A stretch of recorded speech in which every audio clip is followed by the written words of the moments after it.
Muy buenos días, bienvenidos a este segmento de Gotitas de Miel. Disculpe el retraso, yo había anunciado 11:30, pero por la situación de la coyuntura nacional, pues tuvimos que dar un poco de espacio para hacer esta transmisión. Así que sea bienvenido a este tiempo de buscar en la palabra todas aquellas gotitas de miel que son precisamente esa dulzura para el alma, aquello que nos da vida, dice la palabra. En el Evangelio de Juan, el Señor Jesucristo dijo: vosotros escudriñáis las Escrituras porque bien os parece que de ella mana la vida, porque sabe, todas ellas hablan de Jesús. Así que si usted nos ha estado siguiendo en las últimas semanas, recordará que iniciamos un tema por demás precioso acerca de la Mishmeret. Si usted se recuerda, la guardia.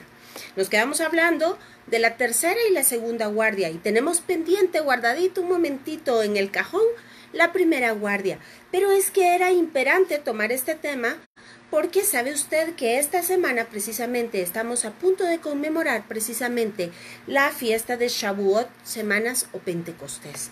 Y si usted me hace el favor y toma a mano la versión de su Biblia que más le guste, véngase conmigo por favor a Levítico 23 y déjeme hacer una breve reseña acerca de todo lo que hemos venido platicando.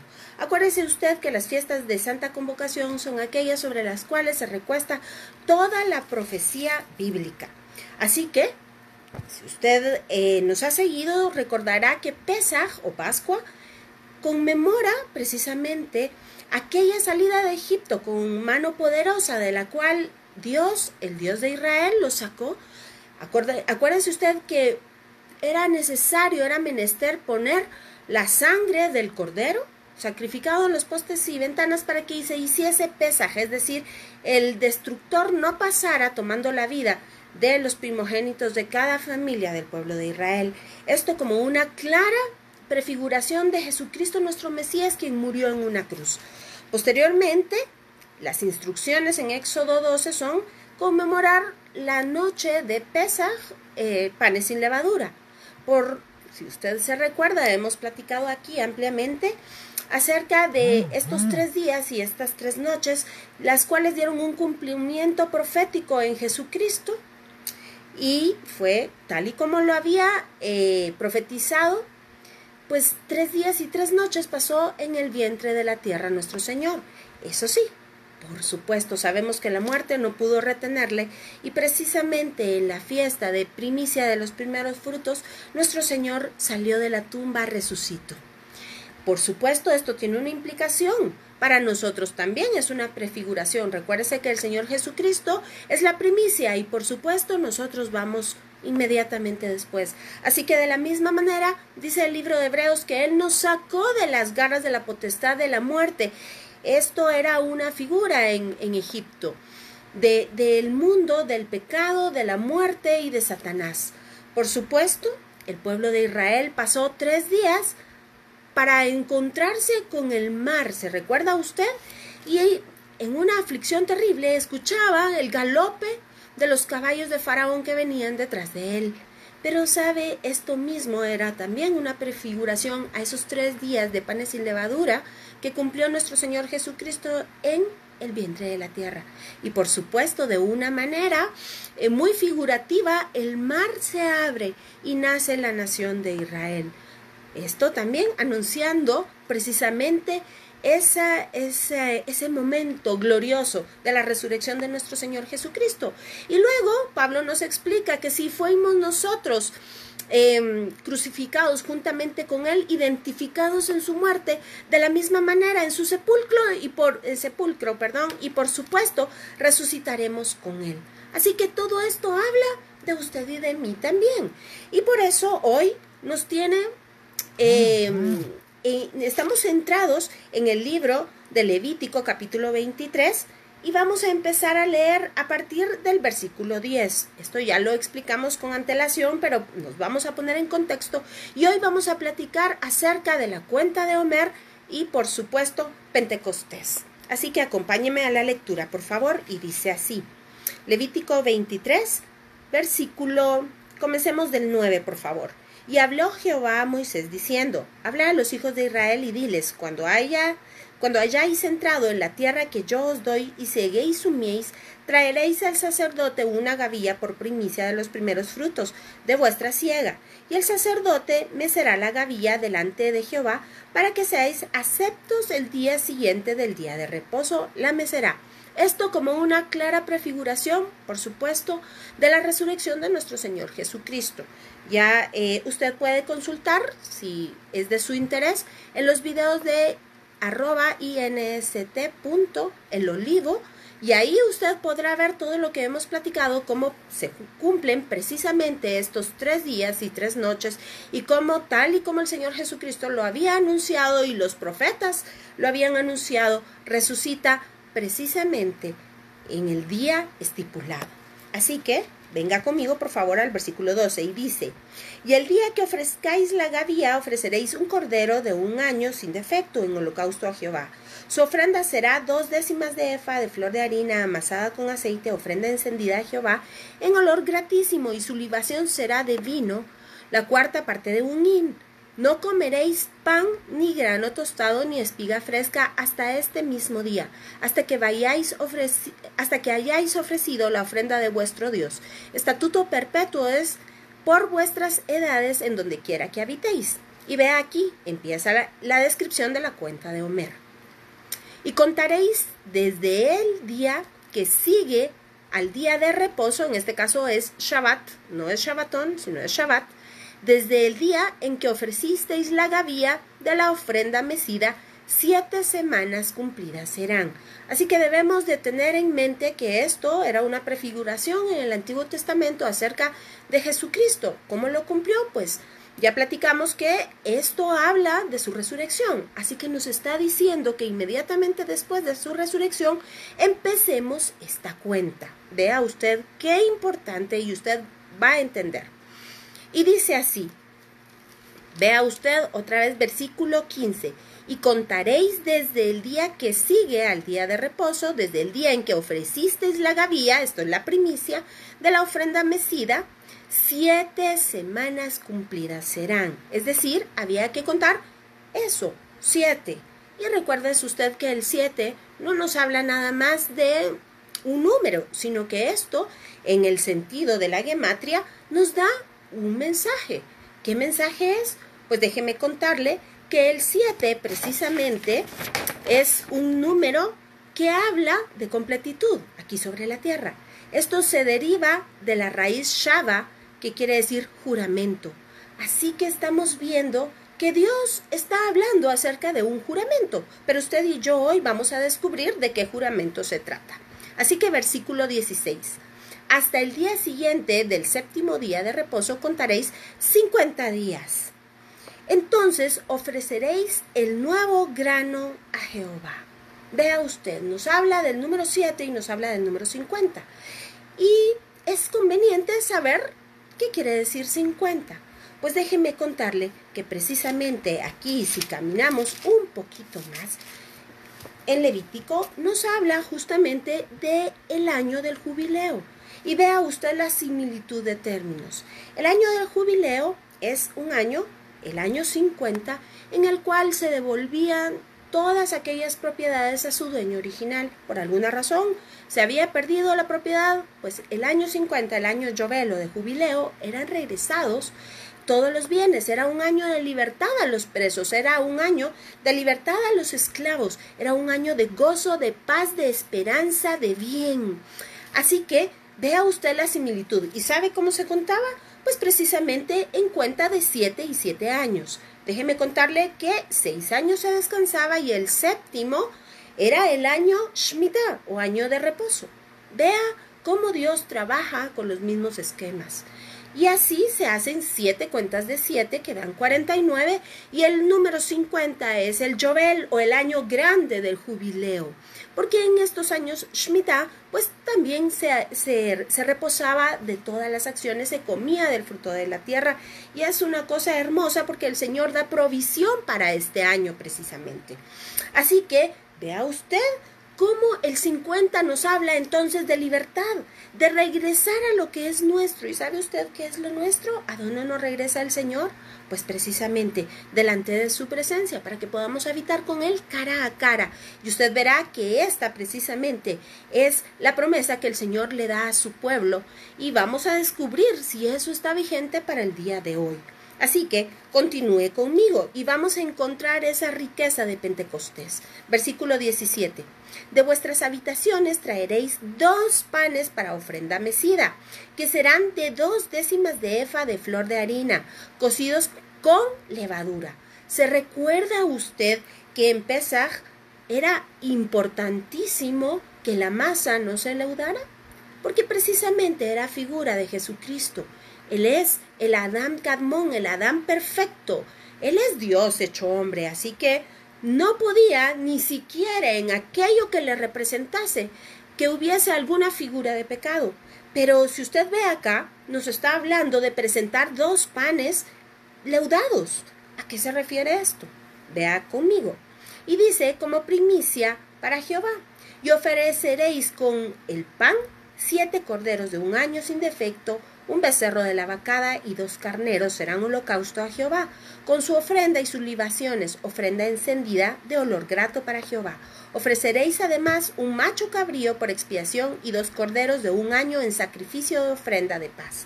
Y el sacerdote los presentará como ofrenda mecida delante de Jehová con el pan de las primicias, y los 2 corderos serán cosa sagrada a Jehová para el sacerdote. Vea usted que estos 2 panes leudados son presentados mecidos delante del Señor, y lo hace el sacerdote, el sumo sacerdote.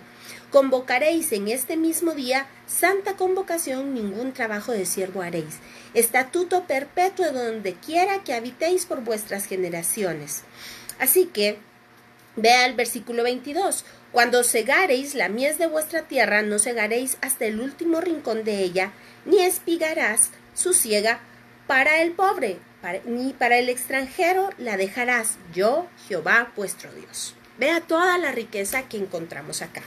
Pues déjeme contarle qué es lo que acabamos de leer. Hay una fiesta que une, ¿se recuerda usted que las fiestas de Pesaj, panes sin levadura y primicias, se agrupan como una subida o un aliyá a Jerusalén? Y estas son las fiestas de primavera. Hay una sola, que es la fiesta de verano, y es precisamente Shavuot o Pentecostés, y queda en medio de los 2 grandes grupos, y la otra es las fiestas de otoño, que son las que estamos esperando su cumplimiento profético, por supuesto, en Jesucristo.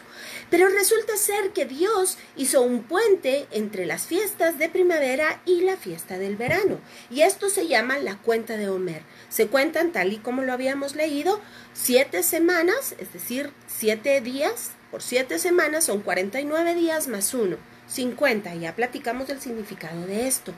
Y esto nos está hablando de una promesa, de un juramento que Dios hizo, y se lo hizo a su pueblo, porque ¿saben? Está tan vigente, tal y como lo hizo antes, lo está haciendo ahora.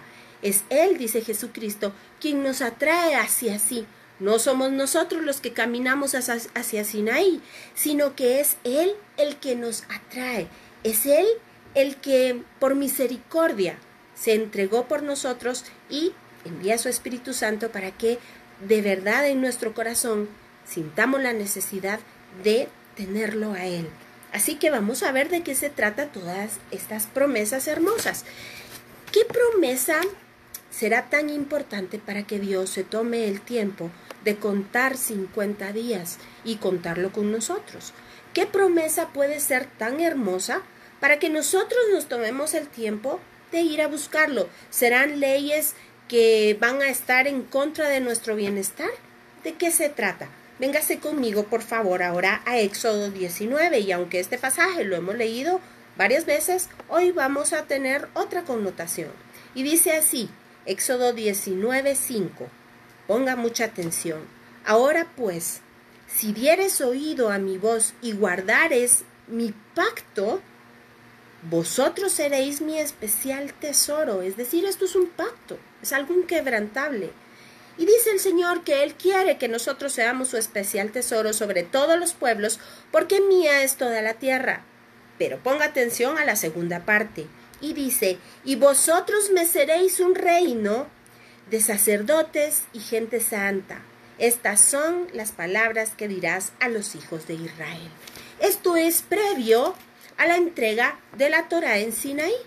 Pero usted me dirá, son leyes tan solo.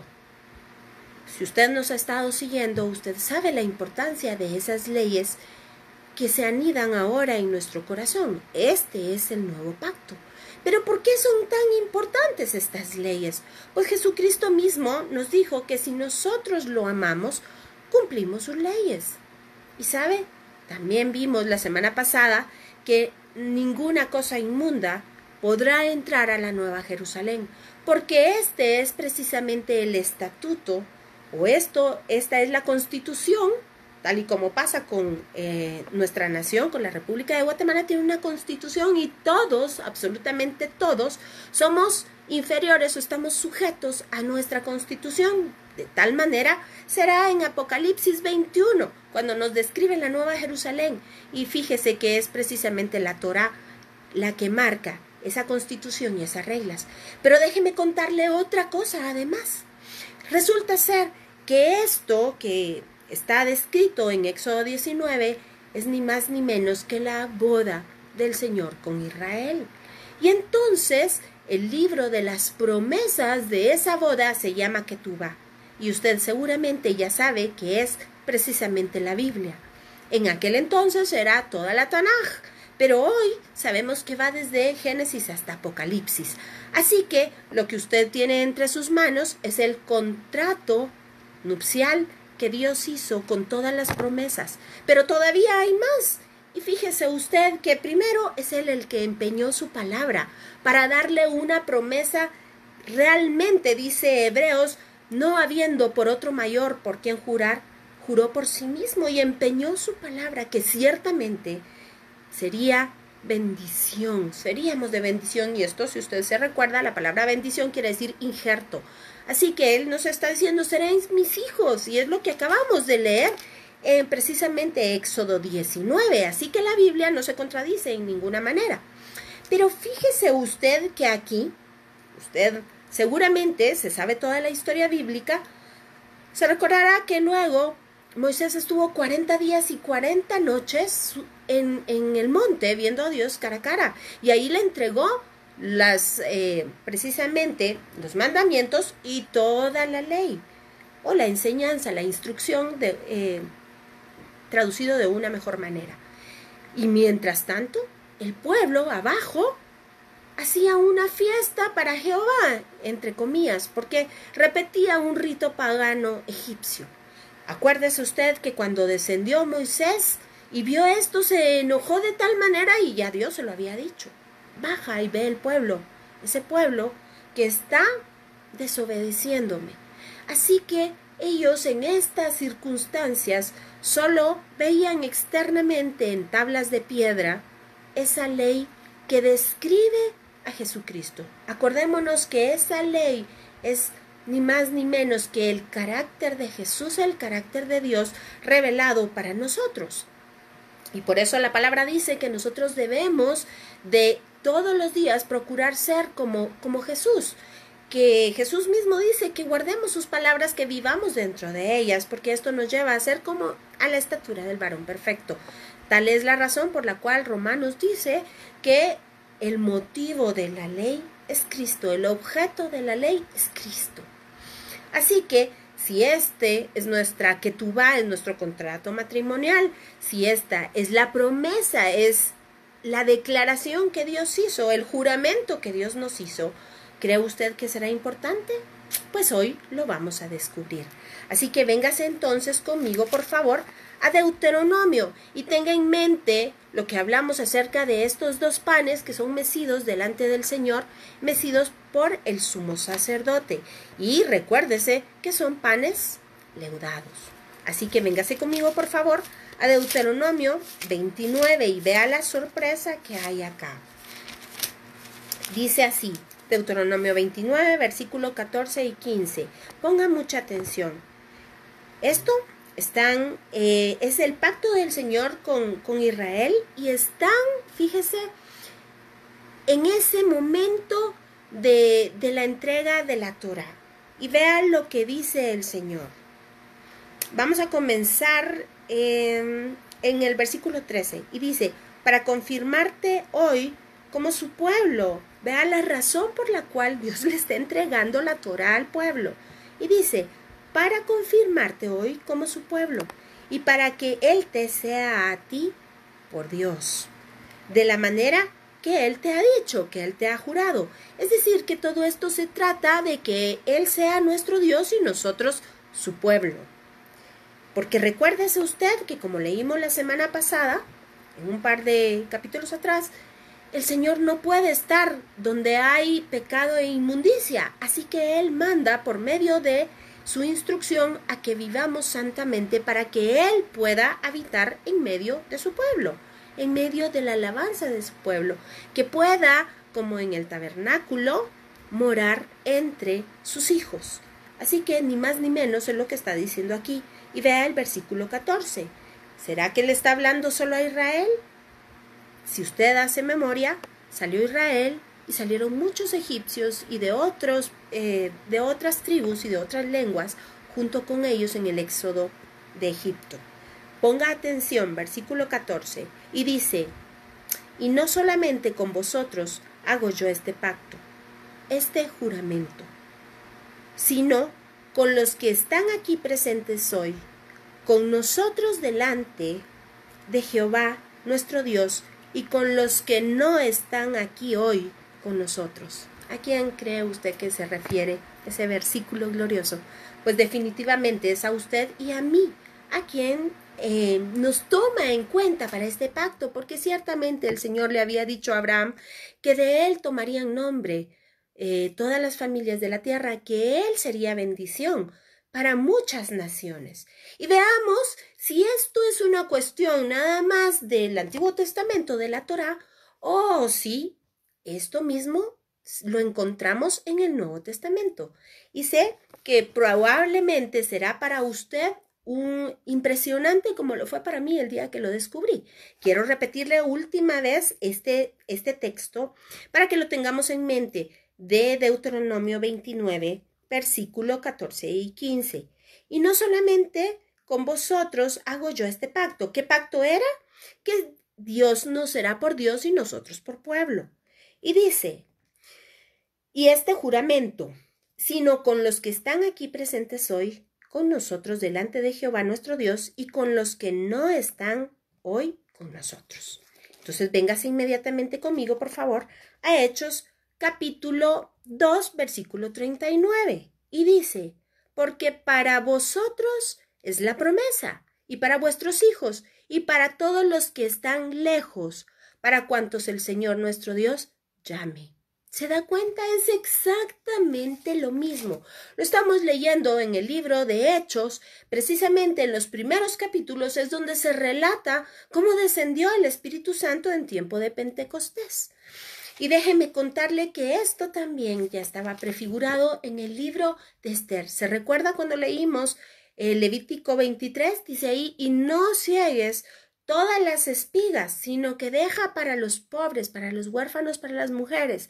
¿Se recuerda usted que en el libro de Ruth, capítulo 2, precisamente van dejando las espigas para que Ruth, la moabita, pueda recoger y pueda darle de comer a su suegra y ella misma pueda alimentarse? Así que vea usted cómo toda la Biblia es eso, es un anuncio de Jesucristo, es un anuncio de estas buenas nuevas de salvación, de esta promesa de la cual el Señor nos habló de siempre. Ustedes serán mi pueblo, yo seré su Dios, yo habitaré en medio de mi pueblo. Así que es exactamente lo mismo, pero vea usted ¿cómo se logra esto? Para eso venga por favor conmigo a Ezequiel capítulo 37, versículo 27. Y dice así, oiga bien. A ver, comencemos 26 y dice, y haré con ellos pacto de paz Pacto perpetuo será con ellos, y los estableceré y los multiplicaré, y pondré mi santuario entre ellos para siempre. Versículo 27. Estará en medio de ellos mi tabernáculo, y seré a ellos por Dios, y ellos me serán por pueblo. Y vea, versículo 28. Y sabrán las naciones que yo, Jehová, santifico a Israel, estando mi santuario en medio de ellos para siempre. Vea si no es hermoso, es que es la misma promesa siempre. Y esta es la importancia de la instrucción, para que nosotros sepamos vivir conectados a Dios, para que podamos vivir como vivió Adán en el Edén, cara a cara, así de la misma manera que lo vio Moisés en Sinaí. ¿Será esto para estos tiempos o se habrá quedado solamente en Ezequiel? Pues véngase conmigo entonces ahora, por favor, Apocalipsis 21:7. Vean lo que dice acá en Apocalipsis. Dígame si no es hermoso todo esto que descubrimos en la palabra. Y dice, el que venciere heredará todas las cosas, y yo seré su Dios, y él será mi hijo. Así que dése cuenta que efectivamente la palabra es una sola, y lo que sucede es que, tal y como está dicho en el libro en la carta a los Hebreos, Dios nos habla muchas veces y de muchas maneras para que logremos entender. Como Jesucristo mismo lo dijo, os lo cuento de esta manera, para que cuando suceda sepáis que era pues lo que debía de suceder con el Hijo de Dios, y que yo ciertamente soy Dios, dice Jesucristo. Así que véngase conmigo nuevamente y vamos, si usted me permite, a ver entonces en qué momento de la historia estamos. Véngase conmigo, por favor, a Jeremías 31.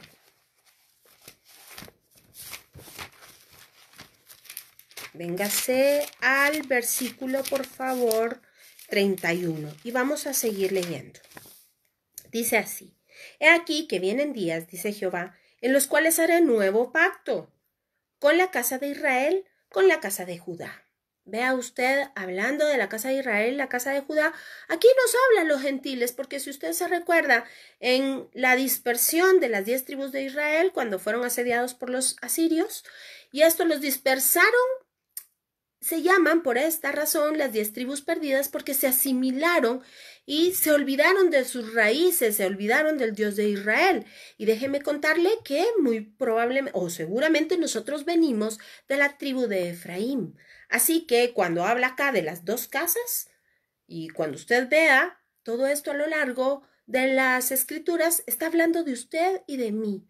Así que habla de la casa de Judá, que son aquellos que se quedaron habitando justamente en el éxodo judío, perdón, me estoy expresando mal, no es el éxodo, es en el asedio que Babilonia se fue contra los judíos y los tomó cautivos, se los llevó a Babilonia, pero propiamente se quedaron ahí asentados en Jerusalén la tribu de Judá y de Benjamín, y estos regresaron nuevamente, así que son bien identificados, mientras que las 10 tribus, pues se les llama las tribus perdidas. Pero cuando habla acá el Señor Jesucristo, que Él ha venido justamente a traer a las ovejas perdidas de la casa de Israel, se refiere a todos aquellos que nos habíamos apartado del pacto y de las promesas. Ya lo platicamos, visto desde el enfoque de Pablo en Efesios capítulo 2. Así que continuemos acá. Versículo 32. No como el pacto que hice con sus padres el día que tomé su mano para sacarlos de la tierra de Egipto, porque fueron ellos los que invalidaron mi pacto, aunque yo fui un marido para ellos, dice Jehová. Pero este es el pacto que haré con la casa de Israel después de aquellos días, dice Jehová. Daré mi ley en su mente y la escribiré en su corazón, y yo seré a ellos por Dios y ellos me serán por pueblo. Así que la razón por la cual el Señor ahora pone ese pacto en nosotros, dentro del corazón y la mente, es para que seamos su pueblo, para que Él sea nuestro Dios. Así que la Biblia, si usted ha ido siguiéndonos desde Éxodo, nos está hablando exactamente lo mismo. Pero ahora véngase por favor a Juan capítulo 14, versículo 26. Y dice así. Dice, vamos a comenzar, por favor, desde el 23. Respondió Jesús y le dijo, el que me ama, mi palabra guardará, y mi Padre le amará. Y vendremos a él y haremos morada con él. ¿Sabe? Es exactamente lo mismo que hemos venido hablando. Y el Señor será tabernáculo, decía Ezequiel 37. Y el Señor habitará en medio de su pueblo. Y el Señor será su Dios y ellos serán su pueblo. Es exactamente lo mismo. Versículo 24. El que no me ama no guarda mis palabras. Y la palabra que habéis oído no es mía, sino del Padre que me envió. Os he dicho estas cosas estando con vosotros. Mas, oiga bien, el Consolador, el Espíritu Santo, a quien el Padre enviará en mi nombre, Él os enseñará todas las cosas y os recordará todo lo que yo os he dicho. ¿Se da cuenta? Es exactamente lo mismo. Y ahora, por supuesto, véngase por favor a la carta a los Hebreos en el capítulo 10. Y dice así. Versículo 16. Este es el pacto que haré con ellos después de aquellos días, dice el Señor. Pondré mis leyes en sus corazones y en sus mentes las escribiré, añade, las escribiré. ¿Se recuerda usted? Por razones de tiempo no nos vamos a ir al libro de Éxodo, pero usted seguramente tiene registrado que Dios con su dedo escribió las tablas en la piedra. ¿Sabe qué representa el dedo de Dios? Pues ni más ni menos que el Espíritu Santo. Porque precisamente en el Nuevo Testamento dice, si por el dedo de Dios echó fuera a los demonios, entonces el Espíritu Santo es el mismo que escribió la ley en Sinaí, pero también es el mismo que la escribe en su corazón y en el mío. ¿Por qué razón? Porque esta es la promesa de que somos hijos de Dios. Es el Señor quien mora en medio de nosotros y dice otra vez Ezequiel, y seré un tabernáculo en medio de ellos, Apocalipsis 21, y ellos habitarán a mi luz. Así que la promesa es exactamente la misma. Véngase entonces, por favor, conmigo a Hechos de los Apóstoles, capítulo 2. Y es aquí cuando la cosa se pone muy buena, si es que usted todavía no le ha encontrado el sabor y la unión entre todas estas cosas, y vea cómo la promesa del Señor es puntual. Vamos entonces, por favor, a leer Hechos, capítulo 2, del versículo 1 al 7, y dice así. Cuando llegó el día de Pentecostés, estaban todos unánimes juntos. Y de repente vino del cielo un estruendo como un viento recio que soplaba, el cual llenó toda la casa donde estaban sentados. Y se les aparecieron lenguas repartidas como de fuego, asentándose sobre cada uno de ellos, y fueron todos llenos del Espíritu Santo, y comenzaron a hablar en otras lenguas según el Espíritu le daba que hablasen. Moraban entonces en Jerusalén judíos, varones piadosos de todas las naciones bajo el cielo. Y hecho este estruendo, se juntó la multitud y estaban confusos porque cada uno les oía hablar en su propia lengua. Y estaban atónitos y maravillados diciendo, mirad, ¿no son estos galileos todos estos que hablan? Ahora pongámonos en contexto. Recuérdese usted que hace pocas semanas Jesucristo murió en una cruz. Pasó 3 días sepultado, resucitó después de esos 3 días y entonces aquí empieza la cuenta de Homer de acuerdo a lo que habíamos visto. Acuérdese que todos los apóstoles de continuo, año tras año, celebraban las fiestas de Santa Convocación. Así que celebraron Pesaj Pascua, luego panes sin levadura, Bikurim o primicia de primeros frutos y empieza la cuenta de Homer. La Biblia nos dice que Jesucristo pasó 40 días entre ellos, así que de los 50 días de la cuenta de Homer, de la cual ya platicamos, la Biblia registra 40 días de Jesucristo sobre la tierra. ¿Y qué pasa ese último día?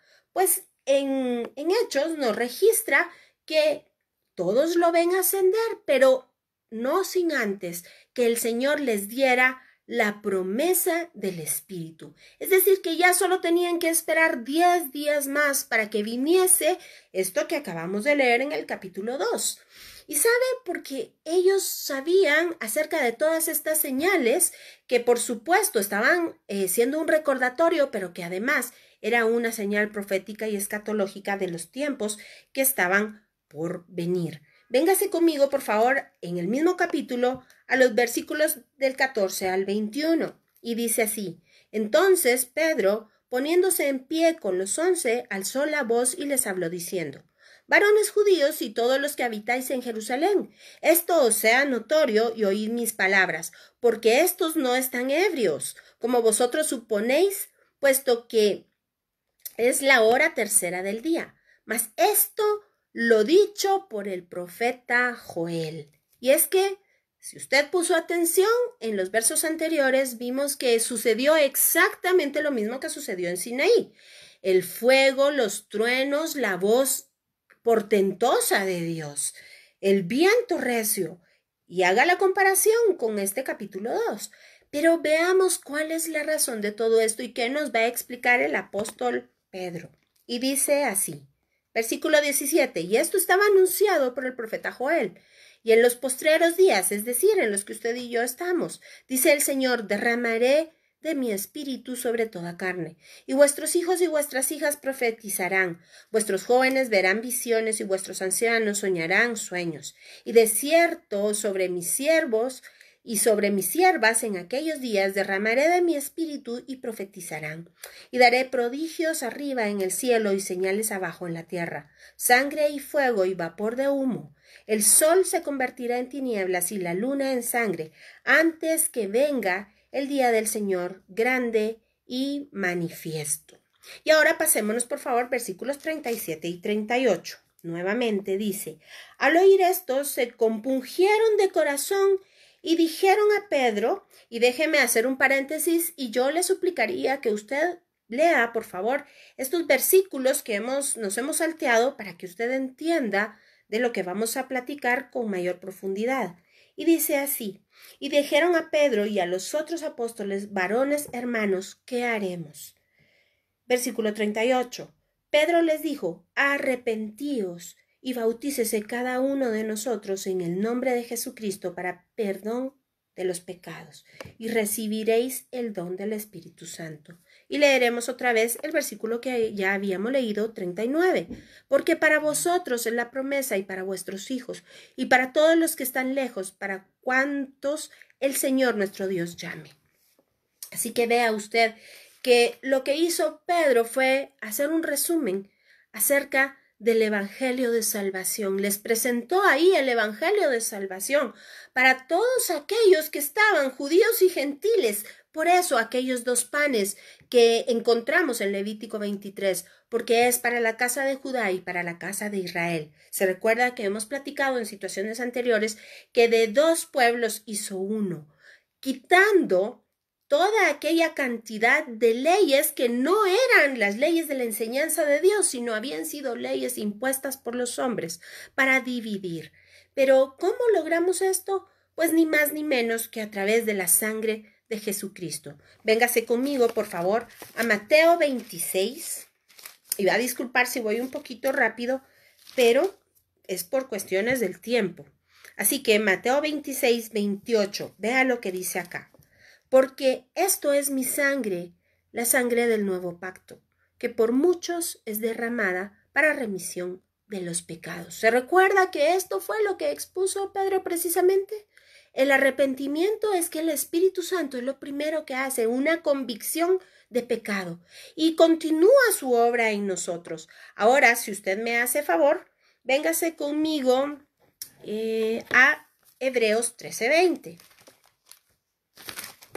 Y dice así, vea, y el Dios de paz, que resucitó de los muertos a nuestro Señor Jesucristo, el gran pastor de las ovejas, por la sangre del pacto eterno, versículo 21, os haga aptos en toda buena obra, para que hagáis su voluntad, haciendo Él en vosotros lo que es agradable delante de Él. Por Jesucristo, al cual sea la gloria por los siglos de los siglos. Amén. Ve usted, aquí queda claro todo lo que hemos venido construyendo y platicando a lo largo de todas estas escrituras.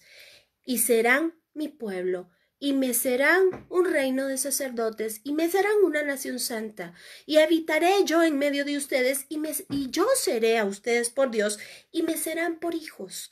Así que la razón por la cual el Señor ha dado su ley en nuestra mente y en nuestro corazón es para que seamos y funcionemos como sus hijos, para que caminemos en estas obras que, claro, dice acá, para que hagáis mi voluntad, haciendo Él en vosotros lo que es agradable delante de Él por Jesucristo. Así que ni usted ni yo somos aptos si no es por la sangre del Cordero que nos limpió, nos redimió, nos sacó de nuestro Egipto, nos atravesó en todo el mar y nos llevó hasta Sinaí para sellarnos con el poder del Espíritu. ¿Se recuerda usted que la semana pasada estuvimos platicando acerca de la carta a los Efesios? Hermosa carta que nos muestra la razón por la cual el Espíritu, el poder de Dios que levantó a Jesucristo de los muertos, tal y como lo dice acá, mora en usted y en mí, para la revelación de Jesucristo, dice en la carta a los Efesios, para que le conozcamos, para que nos arrepintamos y para que caminemos en esas obras de justicia que Él preparó para nosotros de antemano. Dígame si no es un Dios maravilloso, un Dios que en verdad se las sabe todas. Es que efectivamente Él sabía acerca de nuestra incapacidad para caminar en el camino de santidad. Esta es la razón de la cuenta de Homer. Esta es la razón del número 50, la promesa de Dios de libertad. Así que cuando usted vea, aunque en el español se pierde, pero cuando habla en el Antiguo Testamento de la Torá de Hashem, habla de la Torá o de la enseñanza de la libertad, porque hay una relación intrínseca entre la libertad y la entrega de la Torá. Si usted ve, Jesucristo murió, fue sepultado, resucitó, estuvo 40 días y anunció que un poco más y habría de venir otro consolador. Por supuesto, déjeme contarle que este otro consolador no es otra persona, como tristemente se ha dicho por una interpretación inadecuada. Este es un hebreísmo que habla de él mismo. Y yo se lo demuestro, si se viene conmigo, por favor, al libro de los Romanos, a la carta de los Romanos, en el capítulo 5. Y es Pablo el que nos explica precisamente este misterio. De antemano, déjeme decirle que Dios es amor, dice Juan. Así que ponga atención. Y dice, versículo 5 del capítulo 5 de Romanos, y dice, la esperanza no avergüenza. ¿Cuál es nuestra esperanza? Pues Apocalipsis nos habla que nuestra esperanza es esa redención. En un abrir y cerrar de ojos, dice Pablo, a la final trompeta. Los muertos en Cristo resucitarán primero y nosotros que habremos quedado, entonces seremos transformados en un abrir y cerrar de ojos. Pero oiga bien lo que nos explica acá Romanos. Y dice, la esperanza no avergüenza, porque el amor de Dios ha sido derramado en nuestros corazones por el Espíritu Santo que nos fue dado. Así que quien habita en usted y en mí es ni más ni menos que nuestro Señor Jesucristo. Él es también el Espíritu Santo. Él es también Dios Padre en sus manifestaciones respectivas de acuerdo a la obra que ha decidido hacer. Así como un mismo diamante tiene varias facetas, pues el Espíritu Santo, Dios Padre y Jesucristo son, por decirlo de alguna manera, para ejemplificar una manera gráfica, son cada una de estas facetas que nos hablan de ese amor inconmensurable. Uno, Dios Padre, es aquel a quien todavía no podemos ver porque caeríamos muertos. Es la fuente de todas las cosas. Esto es lo que quiere decir Abba, la fuente de donde salió toda la creación,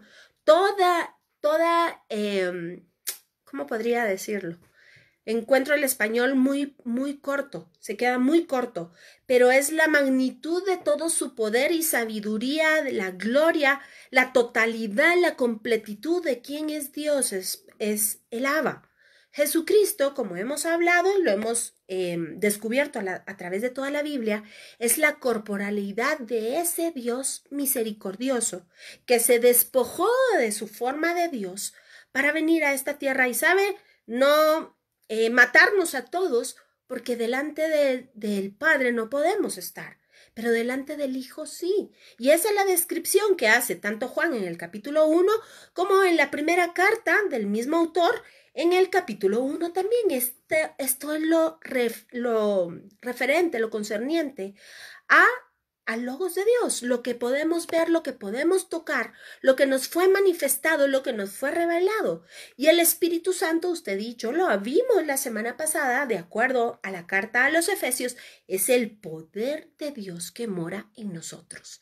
Así que es el mismo Dios, porque Deuteronomio 6:4 dice, escucha, oh Israel, el Señor tu Dios uno es. Shma, oh Israel, Adonai Elohenu Adonai Echad.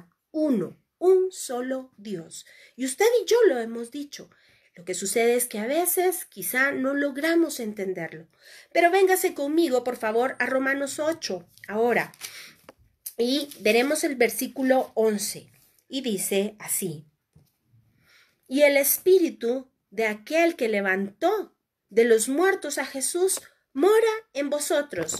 El que levantó de los muertos a Cristo Jesús vivificará también vuestros cuerpos mortales por su Espíritu que mora en vosotros. Así que, para que ponga mucha atención, porque aquí hay una condición y dice, el que levantó de los muertos a Jesucristo vivificará también vuestros cuerpos mortales por su Espíritu que mora en vosotros. Es decir, que si ese Espíritu no mora en nosotros, no vivificará nuestro cuerpo mortal. No, acuérdese usted de 1 Corintios, Pablo nos lo explica hermosamente cómo esto mortal se va a vestir de inmortalidad, esto corruptible se va a vestir de incorrupción. Y entonces dice, ya no le veremos como por espejo, sino que entonces le veremos cara a cara. Y esto claramente es una llamada que nos habla de Génesis. Génesis, en el principio, cuando Dios descendía al huerto a hablar con Adán y Eva cara a cara. Por supuesto, esto también habla de cómo Moisés le vio rostro a rostro, cara a cara en Sinaí. Y sabe, también habla de aquella transfiguración de la cual hemos estado hablando en los estudios de Apocalipsis que vieron los apóstoles justamente en el monte y vieron cómo Jesús fue más allá de la forma, es decir, les mostró su grandeza, su esencia, les mostró quién es Él. Él es Dios. Así que yo espero que hayamos podido ampliar un poco más al respecto de todos los temas que hemos venido tocando del Espíritu Santo, de todos los temas de la cuenta del Homer, y que entendamos por qué es tan importante que guardemos sus palabras, que guardemos su ley, tal y como Jesús mismo nos lo explica en Juan 14. Así que si usted tiene cualquier duda o cualquier comentario, puede hacérmelo llegar a través de sus comentarios con Vea Canal, o si no, en nuestra página estamos a las órdenes, y lo invito para la próxima semana que esté pendiente porque le vamos a dar conclusión a aquel tema hermoso del cual estuvimos viendo. Y si usted se recuerda, la tercera Mishmeret era precisamente la Torá, la ley de Dios que nos guarda, y esta es la que nos permite la entrada justamente a ese territorio que fluye leche y miel. La segunda Mishmeret era una prefiguración de Jesucristo en la vaca roja, y se recuerda usted que esa nos permitía entrar por medio de la sangre justamente a la habitación de los santos. Pero la primera Mishmeret, de la cual vamos a hablar la próxima semana, nos entra hasta el mismo lugar del trono de Dios. Y sabe, por medio de Jesucristo y por el poder del Espíritu Santo, eso está vigente para el día de hoy, para usted y para mí. Así que reciba un especial abrazo, muchas bendiciones, guarde su integridad, cuídese por favor, crea que ciertamente el que prometió hará y no tenemos nada de qué temer, porque como dice el Salmo 36, ciertamente los hijos corremos a abrigarnos debajo de sus alas. Así que esa sangre está para usted y para mí descansando en la cofaina. y es una promesa porque no había otro mayor por quien jurar, y Dios juró por sí mismo: ciertamente te bendeciré, ciertamente serás por pueblo, y yo seré tu Dios y habitaré en medio de ti. Así que nos vemos con el favor del Señor la próxima semana. Reciba, como le repito, un especial saludo y un abrazo muy cordial. Shalom. Nos vemos la próxima semana.